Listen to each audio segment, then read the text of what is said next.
बिस्मिल्लाहिर्रहमानिर्रहीम। खुशामदीद है आपको दूसरे क्लास के कोरल ड्रा के दूसरे क्लास में।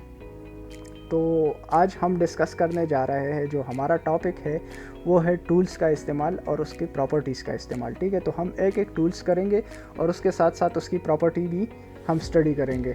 तो ये वाला जो पार्टीशन है ये थोड़ा लंबा जाएगा, क्योंकि इसमें हम ये जो सारे टूल्स है ये डिस्कस करेंगे। ठीक है, तो सिंपली अगर देखा जाए आप लोगों को ये नज़र आता होगा, ये फिक टूल, ठीक है, या इसको हम सेलेक्ट टूल भी कह सकते हैं। और इसके नीचे जो है ना प्री हैंड टूल है, फिर उसके बाद है प्री ट्रांसफॉर्म। तो सिंपली अगर देखा जाए ये पिक टूल है और ये इसकी प्रॉपर्टी है। ठीक है, तो पिक टूल का अगर हम इस्तेमाल करना चाहते हैं तो सिंपली आप लोगों ने इधर एक शेप लेना है। इस शेप की मदद से आप लोगों को इधर पिक टूल का इस्तेमाल का पता चल जाएगा। सिंपली मैंने इसको सेलेक्ट किया अभी या पिक किया, ठीक है, जो भी है। उसके बाद हमारे पास आता है इसका ऑब्जेक्ट ओरिजिन। तो ऑब्जेक्ट ओरिजिन है क्या चीज़? ऑब्जेक्ट ओरिजिन बेसिकली ये जो आप लोगों को ये डॉट्स नज़र आते हैं ना, ये वाला ये पॉइंट्स जो नज़र आते हैं, ये इसको हम कहते हैं ऑब्जेक्ट ओरिजिन। इसके बाद हमारे पास आता है ये जो एक्स वाई आप लोगों को नज़र आता है, तो ये आपको ये इंडिकेट करता है, ये आपको ये इशारा देता है कि आप ये जो अपनी ऑब्जेक्ट है ना पेज के इस साइड पे मतलब रख देना चाहते हैं।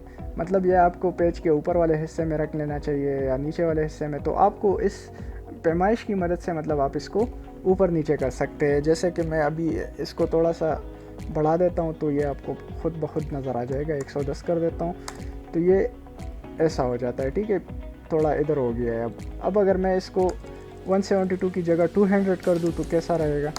तो ये ऊपर हो गया। ये इसकी मदद से मतलब आप पेज को, अपनी ऑब्जेक्ट को पेज के किसी भी साइड लेके जा सकते हो। फिर इसके बाद आ जाता है हमारे पास ये जो आप लोगों का शेप है ना, इसकी जो बॉर्डर है हॉरिजॉन्टली और वर्टिकली, तो इसकी पैमाइश मतलब कैसे करते हैं? तो सिंपली यहाँ से होता है। आपने अब अभी ये जो हमारे पास रेक्टेंगल है ना, ये है 120.65 मिलीमीटर जो है ना उसकी हॉरिजेंटली ये फैला हुआ है। ठीक है, और नीचे अगर देखा जाए तो 71.967 जो है ना ये इसका वर्टिकली लाइन फैला हुआ है। तो अभी अगर मैं इसको थोड़ा इम्प्रूव करना चाहता हूँ, इसको 120 की जगह मैं अगर इसको 160 कर दूँ तो कैसा रहेगा? तो ये थोड़ा बढ़ गया है, देखो। इसके बाद हमारे पास जो वर्टिकल लाइन है, इसको मैं इम्प्रूव करूँ 80 कर दूँ तो कैसा रहेगा? ये आप खुद चेक करो, बढ़ जाता है। इसी तरह हम इसको बढ़ा सकते हैं और घटा सकते हैं। इसके बाद हमारे पास जो ऑप्शन आता है वो है रोटेशन का। तो रोटेशन आप सिंपल दो तरीक़ों से कर सकते हैं। एक तो माउस से भी कर सकते हैं। सिंपली इधर माउस पे आके अगर आप इधर रोटेट करोगे तो ये रोटेट हो जाएगा, या इधर से आप भी कर सकते हैं। मतलब जितनी भी डिग्री का मतलब आपको चाहिए। अगर मुझे 45 डिग्री का चाहिए तो ये 45 डिग्री में रोटेट होगा। तो इसी तरह हम रोटेशन का यूज़ करते हैं। फिर उसी के बाद आता है आप लोगों के पास जो मिरर हॉरिजॉन्टली और मिरर वर्टिकली। तो इसका इस्तेमाल हम करते हैं। मिरर बेसिकली जो आप लोगों ने देखा होगा कि आप अगर आईने में देख ले तो आपका शक्ल मतलब कुछ उल्टा नज़र आएगा आपको। ठीक है, तो इसी तरह ये इस टूल का इस्तेमाल करके हम अपने शेप्स को जो है ना उलट पुलट सकते हैं। फिर उसके बाद आता है हमारे पास ये ऑब्जेक्ट, जो मतलब अगर आप इस ऑब्जेक्ट को चूज़ करेंगे तो इसकी मदद से आप कर सकते हैं अपने जो शेप है इसका कॉर्नर जो है ना वो राउंडेड बना सकते हैं। ठीक है, फिर उसके बाद हमारे पास दूसरा जो ऑप्शन आता है उसको हम कहते हैं स्केल ऑफ कॉर्नर। ठीक है, तो इसमें यह होता है कि जो आपके कॉर्नर्स होंगे ना वो अंदर की तरफ धंस जाएंगे। तो ये इस शेप की मदद से कर सकते हैं। तो तीसरे वाले ऑप्शन की तरफ बढ़ते हैं, चाम्पेड कॉर्नर। तो इसका मतलब ये है कि जो आपका ऑब्जेक्ट होगा उसका जो कॉर्नर होंगे तो उससे कॉर्नर रिमूव किए जाएंगे और सिंपली उसका मतलब दो कॉर्नर्स बन जाएंगे। ठीक है, एक कॉर्नर का। तो ये आप इससे कर सकते हो। फिर उसके बाद आ जाता है आप लोगों का कॉर्नर रेडियस। तो ये भी मतलब आप इधर से भी कर सकते हो और उस टूल्स की मदद से भी कर सकते हो। ये चेक करो, जितना आप मतलब इसको इम्प्रूव करोगे तो ये इतना राउंडेड होगा। ठीक है, ये चेक करो, ये भी मैं राउंडेड करने जा रहा हूँ। अभी अगर मैं इसको घटाना वापस लेकर आना चाहता हूँ तो सिंपली यहाँ से यहाँ पर क्लिक करके मैं इसको वापस लेकर आना चाहता हूँ। अगर अंदर की तरफ मुड़ना चाहता हूँ तो इसको माइनस लेकर जाऊँगा। तो ये आपका हो गया राउंडेड शेप।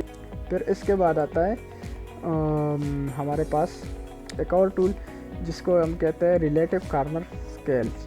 तो ये भी सिंपल या राउंडेड वगैरह के कैटेगरी में आता है, ठीक है। फिर उसके बाद आता है हमारा बॉर्डर।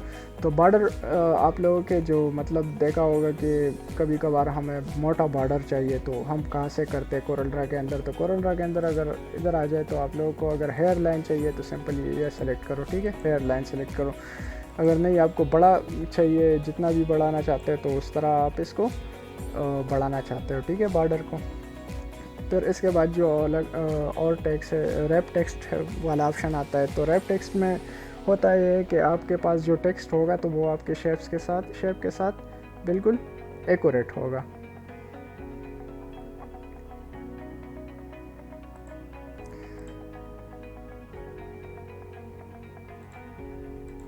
तो ये आप लोगों का हो गया पिक टूल का इस्तेमाल, ठीक है।